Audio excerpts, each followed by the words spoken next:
Devenu comment dans ma vie? Je ne supportais pas d'aller à l'église. Moi, je combattais les églises. Il y avait une église à côté de nous et je prenais des baffles et je mettais contre l'église et je mettais du MC Hammer. Et en ces temps-là, il y avait une chanson de MC Hammer qui disait « Pray, pray ». Il rappait sur la prière, mais pour le diable. Et je leur mettais maintenant « Priez, priez » de MC Hammer. Et le pasteur là était pauvre. Il n'avait même pas de baffle, ni de micro. Il sortait et me disait « Marcelo, toi, arrête ta musique ». J'ai dit « Oh, pasteur, que ton Dieu t'achète des baffles. Ici, c'est chez nous. » Et il me maudissait. Ah oui, je ne supportais pas les hommes de Dieu. Quand tu as la sainteté, en moi, j'avais envie de donner les coups à tous ceux qui craignaient Dieu. Si seulement tu dégages la présence de Dieu, j'avais envie de donner des coups. Pourquoi? Parce qu'à l'âge de 10 ans, j'ai eu une apparition des sorcières qui sont venues me bouffer. Vous qui ne croyez pas que la sorcellerie existe, que les démons existent, que le diable existe, vous vous trompez. J'étais endormi sur mon lit et j'ai vu traverser le mur des femmes, une dizaine de femmes, habillées en cagoule, en train de chanter en Swahili. Le Swahili, c'est l'une de nos langues au Kivu, parce que j'ai grandi au Kivu. Elles chantaient en Swahili, Wangu Marcelo, Ndakula Marcelo. C'est-à-dire, Marcelo est à moi, je vais manger Marcelo. Et pendant que ces femmes chantaient, mes frères, elles jouaient un tam-tam. Vous voyez les tam-tams du village là? Je vous dis, dans la coutume africaine, il y a beaucoup de sorcellerie. Hein? C'était du sang vraiment là, un tam-tam satanique. Et il y avait une casserole dans le vide qui était en train de bouillonner sans feu. Ah oui, la lévitation. Et qui bouillonnait dans le feu, sans feu. Et j'ai vu mon esprit aller dans la casserole. Plus elle chantait, plus je sentais mon esprit aller dans la casserole pour être mangé. J'étais bloqué, paralysé. Je n'arrivais même pas à causer avec mon frère qui dormait avec moi. Je ne pouvais même pas le bouger. J'étais éveillé. C'est pas que je dormais, je voyais, je vivais en live l'expérience. Et en ces temps-là, je priais quelque part. J'évite de citer le nom parce que je suis en cessez-le-feu. Je priais quelque part. Alors quand je priais là-bas, on n'avait que 2 prières. Soit tu salues maman, soit tu dis notre Père. J'ai salué maman. Maman ne m'a jamais répondu. J'ai resalué. Resalué, je vous dis, maman vraiment ne répondait pas. Arrêtez de saluer maman.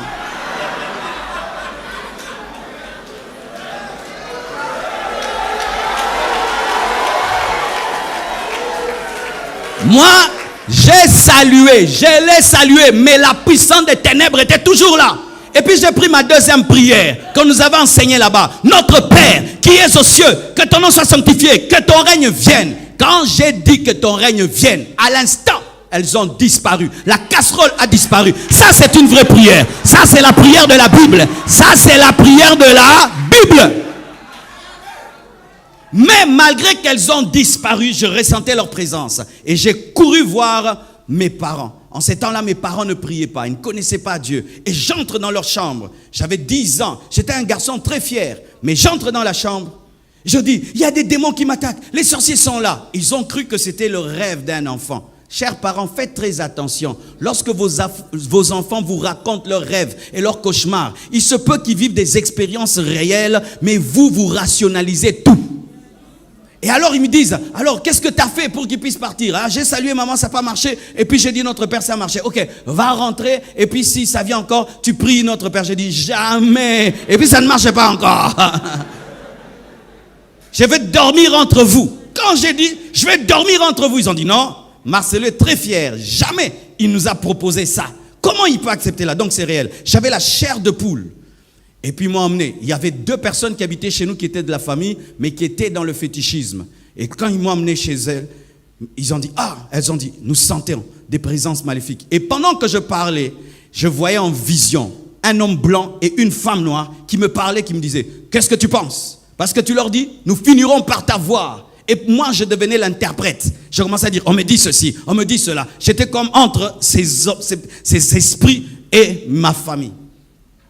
Et eux, au lieu de prier, ils ont fait des scarifications au niveau de mes mains, au niveau de ma tête, au niveau de mes chevilles. Et ils ont mis de la poudre et ils ont parlé. Il n'est pas de votre famille, vous n'allez pas la voir. Et tout d'un coup, ces esprits sont partis.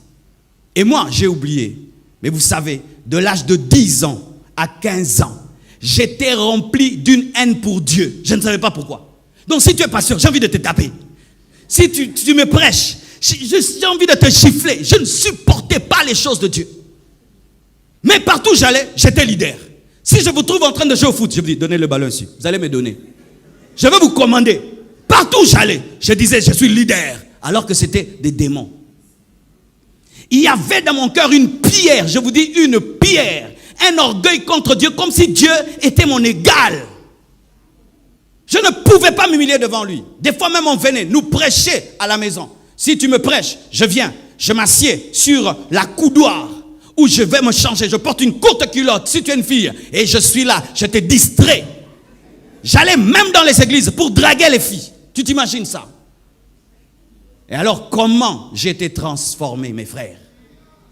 Chaque année, on allait en vacances. C'était chez qui? C'était chez l'homme le plus riche de notre famille. Et c'est là que j'étais bouleversé. C'était l'homme le plus riche de la famille, le plus beau. Il était tout le temps en boîte, il avait tout l'argent qu'il fallait. Il était beau, il avait tout. Et c'était mon modèle. Je me disais, quand je serai grand, je serai comme tonton Popé. Il est riche, il s'habille bien, il a tout ce qu'il veut. Moi aussi, je serai comme lui. Mais un jour, mon oncle qui revenait tous les jours, enfin avec des nouveaux albums, des tels musiciens, il revient voir mon père, il commence à prier, il commence à entonner la musique chrétienne. Et mon père lui dit, mais qu'est-ce que tu as toi? Tu pries maintenant dans ces églises-là, binzambi comme on appelle chez nous. Il a dit, non, j'ai reçu Jésus, j'ai tout arrêté. Ah, mais moi j'étais déçu. J'ai dit, pourquoi tu m'as fait ça? Moi qui voulais être comme toi, maintenant tu pries. J'étais déçu. Parce que quand j'allais en vacances chez lui, comme il était l'homme le plus riche du coin, j'étais le neveu de l'homme le plus riche. Tu t'imagines comment on nous traitait? Et puis, il nous a tendu un piège. Il a organisé des vacances encore chez lui. Et tous, nous sommes allés. Et là-bas, il a invité beaucoup de pasteurs. Beaucoup d'intercesseurs. La maison était remplie de prières. Tu vas là, rakababa, tu vas rababa. C'était les pires vacances de ma vie. Je me disais, mon Dieu, qu'est-ce qu'il a fait? Tu vas là, on prie, venez, on va prier. Et on nous mettait là ensemble. Et un pasteur au milieu. Et puis il nous faisait prier l'un après l'autre. Et puis il ferme les yeux. Et puis il dit, le frère Marcelo va prier. J'ai fait ça. Priez. Moi, votre frère, je ne suis pas votre frère. Même par respect, je n'ai pas osé faire la prière. Et puis il ouvre les yeux. Marcelo prie. J'ai dit, moi, je ne suis pas frère. Prie toi-même, pasteur. Il a prié. Et puis il dit, Marcelo, pourquoi tu es comme ça avec Dieu? J'ai dit, pasteur, regarde, dans votre église là, est-ce qu'il y a un métier? Il dit, non. Pourquoi tu veux que ce soit les premiers métiers de l'église? Tu vois, nous, cette peau ne prie pas. Nous, on aime pudique, on aime les femmes. Tu connais, non? Alors moi, si je commence, je vais abandonner. Ça ne sert à rien. Moi, je ne peux pas prier. Je suis mauvais. Va prêcher les autres. Ouais. Moi, j'étais toujours sincère. Depuis que j'étais païen. Toujours sincère. Toujours sincère. Et vous savez comment Dieu m'a eu? Dites atmosphère. Maman, lorsque les choses vont mal dans ta maison, même si les enfants ne t'écoutent pas, change l'atmosphère. Change l'atmosphère, change l'atmosphère. Il y avait l'atmosphère de la présence de Dieu partout. Alors un jour, je vais me laver pour m'habiller, sortir voir ma copine et j'entre dans la salle de bain. Normalement, je finis de prendre mon bain, je vais sortir de la salle de bain. Devant la porte, je vois une forte lumière, mes frères. Une forte... Chaque fois que j'en parle, c'est comme si c'était hier. C'est ce qui a marqué toute ma vie jusqu'à aujourd'hui. Je ne joue pas avec les choses de Dieu parce que moi, je n'ai pas seulement cru par la foi, même j'ai cru aussi par la vue. Une lumière m'apparaît comme un soleil en plein midi, mes frères. Et une voix sort de la lumière comme un baffle. Marcelo, convertis-toi. Frère, j'étais là.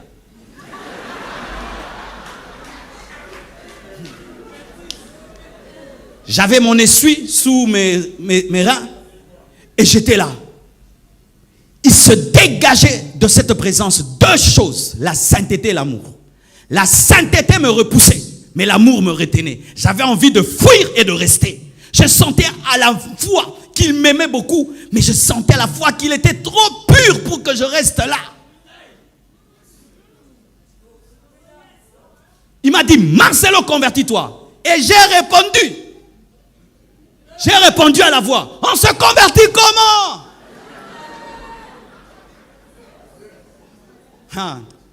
C'est pourquoi ne condamnez jamais un homme.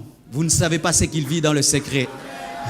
Ne condamnez jamais celui-là, il est allé en enfer. Si tu ne sais pas ce qui est arrivé avant sa mort, il se peut qu'avant même de rendre l'âme, il a pu donner sa vie à Jésus-Christ. Si j'étais allé dans cette salle de bain et je n'en étais pas sorti, qui aurait cru que j'y avais rencontré Jésus-Christ? Convertis-toi. Et je te réponds, comment on se convertit? Et puis il me répond, souviens-toi des paroles de mon serviteur Jean. Jean, c'était le seul pasteur qui tolérait mon orgueil et qui arrivait quand même à m'aimer. Continue à aimer ce païen-là, qui t'insulte, qui crache sur toi, qui te ridiculise quand tu vas prêcher chez lui. Continue à l'aimer, continue à le prêcher. Il se peut qu'il sera un grand serviteur de Dieu. Et Jean me prêchait toujours. Et Jean m'avait dit ceci, Marcelo, si tu fais un pas, Dieu fera 9 pas pour toi. Parce que je lui disais, Jean, moi je ne veux pas être moins sérieux avec Dieu. Je ne veux pas commencer et puis abandonner. Il m'a dit, Marcelo, Dieu ne te dit pas de te changer toi-même. Tu ne peux pas te changer. Donne-lui seulement ta vie et lui va faire le reste. Et la voix me rappelle la prédication de Jean. Fais un pas, Dieu fera le 9. Toi seulement crois. Et moi, je n'ai pas fait les prières d'acceptation. Je ne veux pas choquer quelqu'un, amen, hein? Mais je dois dire la vérité parce que Paul n'avait pas fait la prière d'acceptation. Il avait eu la révélation que Jésus est Seigneur. Beaucoup de gens font des récitations sans révélation. C'est pourquoi nous avons des faux chrétiens dans les églises. Seigneur Jésus, mais il n'y a pas de révélation.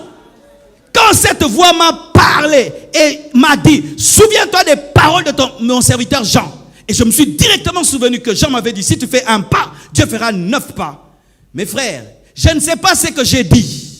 J'ai seulement commencé à pleurer. Pleurer. J'ai ouvert la porte. Je suis sorti calme de la salle de bain. Les gens ne comprenaient pas parce que c'était moi la star des vacances, la star. Je suis sorti et je suis allé m'habiller. Après, je suis allé dormir. Et puis j'ai cherché une Bible après. Je l'ai ouvert comme ça, je ne connaissais pas la Bible. J'ouvre. Tout ce que j'ouvre tombe sur moi. J'ouvre ici, ça me touche. J'ouvre là, ça me touche. J'ai dit, ça c'est quel genre de livre qu'on écrit pour moi? Et c'est quoi? Donc ça me touchait à un niveau. Et puis j'ai déposé la Bible. Ça me faisait trop mal. Et à l'instant, mes frères, tu t'imagines, tu te convertis aujourd'hui. Tu as une expérience de Jésus. Mais à l'instant, quand seulement je dors, je vois des nains, petits comme ça, tout noirs, qui volaient dans les airs. Des milliers qui parlaient 3 langues au même moment. Le français. Ne sois jamais orgueilleux de parler français. Les démons parlent aussi français. Le lingala et le swahili. Et me parlaient aussi. Pourquoi tu t'es converti en français? En lingala, ponanino bongoli motema. En swahili, Joanini. 3 langues au même moment. Et ces esprits venaient en colère, en trombe, sont entrés dans ma chambre. Et j'ai vu que ces esprits venaient des villages. C'était quoi? Quand j'avais 10 ans. Quand j'avais 10 ans, la poudre qu'on avait mis en moi, c'était des esprits du village qu'on avait mis en moi. Et ces esprits-là, donc pendant 5 ans, étaient avec moi. Ce sont ces esprits qui me rendaient orgueilleux, incrédule, jaillissaient Dieu. Comme tu es là, il y a certaines choses que tu fais, ce sont les démons. Ce sont les démons qui te poussent à mener cette vie. Tu penses que c'est ton caractère, alors que ce sont des démons. Et ces esprits se sont manifestés directement. Mes frères, ces esprits se sont retrouvés en dehors de moi. Sans prière de délivrance, lorsque ta conversion est profonde, les démons partent. Je te dis la vérité, quand ta conversion est profonde, les démons partent. Les chrétiens aujourd'hui, on les délivre, on les redélivre. Pourquoi? Vous n'êtes pas profond dans votre repentance. Jésus a dit, le prince de ce monde vient, mais il n'y a rien de lui en moi. Et ces esprits sont venus, comme s'ils contrôlaient ma vie. Et quand ils sont venus, ils m'ont pris pour me tuer. Mes frères, l'homme est réellement un esprit possédant une âme habitant un corps. Touchez vos corps. Une enveloppe, mes frères. Une statue. Une statue, ce corps. Il suffit que l'âme quitte ce corps. C'est une statue. Une statue. Quand ces esprits sont venus, j'ai vu que ces esprits me sortaient de mon corps. Mes frères, et j'ai commencé à mourir. C'est pas que j'ai fait un voyage astral, hein? Amen. Hein? Je commençais à mourir et j'ai vu mon corps étendu sur le lit. Et j'ai vu, parce qu'on était dans une chambre avec plusieurs frères et sœurs, et je les entendais causer, rigoler, parler. Je voulais leur parler, mais je n'arrivais pas. Ce jour-là, j'ai expérimenté que le salut est individuel. Vous qui avez des péchés de groupe, vous commettez une grosse erreur. Vous qui péchez en groupe, vous qui vous opposez à Dieu en groupe, vous qui menez des choses de groupe, ce jour-là j'étais seul et je ne pouvais parler à personne. C'était ma vie, c'était mon expérience, c'était mon expérience, c'était mon expérience. Et quand je partais, je me suis souvenu parce que je ne connaissais pas la parole. Ma bouche physique était fermée. Ma bouche physique ne parlait pas. Il n'y a pas qu'une bouche physique, il y a aussi une bouche spirituelle. Je me suis souvenu, on m'avait raconté que quelqu'un un jour était allé dans un cimetière et puis il était attaqué par des démons. Il a crié au nom de Jésus-Christ, il était délivré. Cette histoire m'est revenue. J'ai crié Jésus. Jésus dans mon esprit. Tous ces démons m'ont lâché. Le nom de Jésus est élevé au-dessus de tout autre nom. Le nom de Jésus ne devient pas puissant lorsque tu le cites 2 fois, 3 fois, 4 fois. Le nom de Jésus ne devient pas puissant lorsqu'il est cité par un pasteur. Le nom de Jésus est puissant. C'est le nom qui est élevé au-dessus de tout autre nom. Il a reçu le nom qui est élevé au-dessus de tout autre nom, afin qu'en son nom, tout genou fléchisse au ciel, sur la terre et sous la terre, et que toute langue confesse qu'il est Seigneur, à la gloire de Dieu le Père. Mes frères, je ne connaissais pas tout ce que je viens de dire. J'avais seulement entendu le nom de Jésus.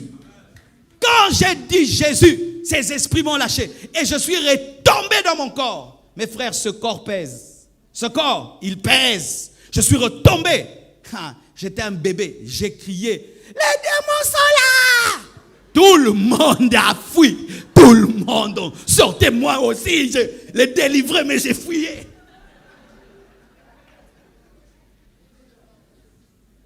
Et vous voyez, dès le début de ma vie chrétienne, je n'ai pas eu le temps de blaguer. Après cette expérience, je suis allé chercher la Bible. Pourquoi ça m'arrivait? Je lisais. Des livres, je lisais. Tout, je lisais. Je savais que le monde spirituel existe. Je savais que Jésus existe, que le diable existe. Je savais que la vie après la mort est réelle. Je savais tout ça dès le début de ma vie chrétienne. Et si même il faut que je parle d'autres expériences, quand Dieu m'a appelé, tout le reste, il y a tellement de choses à dire. Mes frères, serviteurs de Dieu, tu ne dois pas servir Dieu parce que l'autre le sert. Tu ne dois pas servir Dieu par compétition, par rivalité. Tu ne dois pas servir Dieu par envie. Ça fait bien d'être devant et d'être sur un tapis rouge. Moi aussi, je deviens un pasteur. Qu'est-ce que Dieu t'a dit? Si tu es un civil, tu vas à la guerre, tu vas mourir, mon frère. Est-ce que Dieu t'a mandaté? Est-ce que Dieu t'a parlé? Lorsque Moïse s'est tenu devant Dieu, il a dit, je dirais, qui m'a envoyé? Au nom de qui? Tu vas au nom de qui? Quel est le nom de ton Dieu? Quelle est la révélation de ton Dieu? Quelle est l'expérience que tu as eue? Un homme de Dieu doit avoir une expérience profonde de conversion. Pas d'abord dans l'appel de conversion. Car si ton appel est raté, ton ministère est raté. Nous avons des hommes de Dieu qui ont été des mauvais chrétiens. Des mauvais fidèles. Quand il était fidèle au banc, il ne priait pas. Quand il était fidèle au banc, il n'évangélisait pas. Quand il était fidèle au banc, il était un mauvais frère. Même son pasteur a un mauvais témoignage de lui. Et il devient pasteur. Tu seras un mauvais pasteur. Avant d'être pasteur, tu dois d'abord être un vrai converti. La Bible nous parle d'abord de la conversion de Paul par l'apparition de Christ, ensuite de son envoi. Mais toi, tu es envoyé, mais tu n'étais pas converti.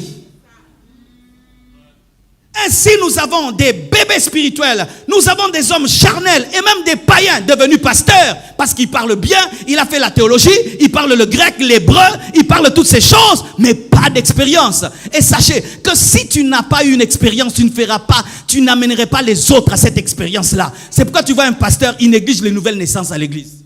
Parce que lui-même n'est pas né de nouveau. Mais qu'est-ce que vous avez tout le temps fait recevoir les gens Jésus, hein? Frère? Parce que lui-même, il ne sait pas c'est quoi que de naître de nouveau. Il n'accélère pas sur l'évangélisation. Parce que quand il était fidèle, il n'évangélisait pas. Ce qui fait que quand il devient pasteur, il ne va pas évangéliser. C'est pourquoi il ne prie pas beaucoup. Parce que quand il était fidèle, il ne priait pas. Alléluia. Un bon pasteur est d'abord un bon enfant de Dieu. Un jour, je vais rencontrer le pasteur Soumbé là. C'est l'un de nos aînés au Congo. Il a fait des années dans la sainteté. Il a une grande église, il est béni. Et puis je lui dis, pasteur Soumbé là, quel est le secret de ton ministère? Il dit, pasteur, j'ai tout fait pour garder le cœur d'un enfant de Dieu. Je dis, oh, simple comme ça. Il dit, oui pasteur, tu vois ces choses de prêcher là, tu peux perdre le cœur d'un enfant de Dieu. Je dis, comment? Il dit, oui, à force de dire aux gens, toi, tu oublies que la Bible te concerne. Et regardez un peu. Tu dois prier, tu vois, je suis en mode toi. Rarement nous disons je dois, tu dois, et tu oublies que Dieu aussi est ton Dieu. Ainsi tu te comportes comme l'ami de Dieu, tu oublies aussi que tu es un enfant, tu es aussi l'épouse. Alléluia. Des expériences.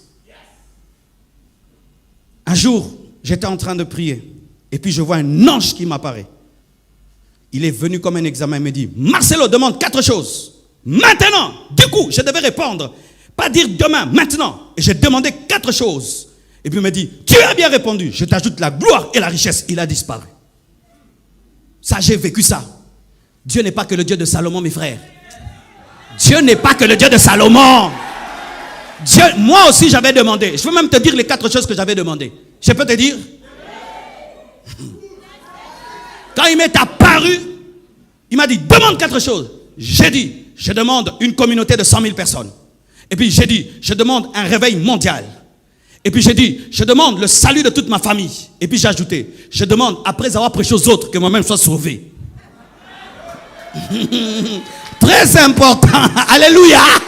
Très important. Il m'a dit, tu as bien répondu. Je t'ajoute la gloire et la richesse. Il est parti. Chaque fois que je pense à cela, je sais que la gloire et la richesse m'accompagneront. Maintenant, quand tu vois quelqu'un, la gloire et la richesse l'accompagnent, tu combats ça. Est-ce que tu sais ce que tu combats? Tu sais qui tu combats? Vous voyez des choses de combattre, bicombatta, combatta. Bicombatta, combatta. Tu combats un homme, mais tu ne sais pas qu'est-ce qui est derrière lui. Tu combats Israël, tu ne sais pas que la Shekinah est là. Tu combats Israël, tu ne sais pas que le Dieu de l'arche est là. C'est ça le problème de combattre pour combattre.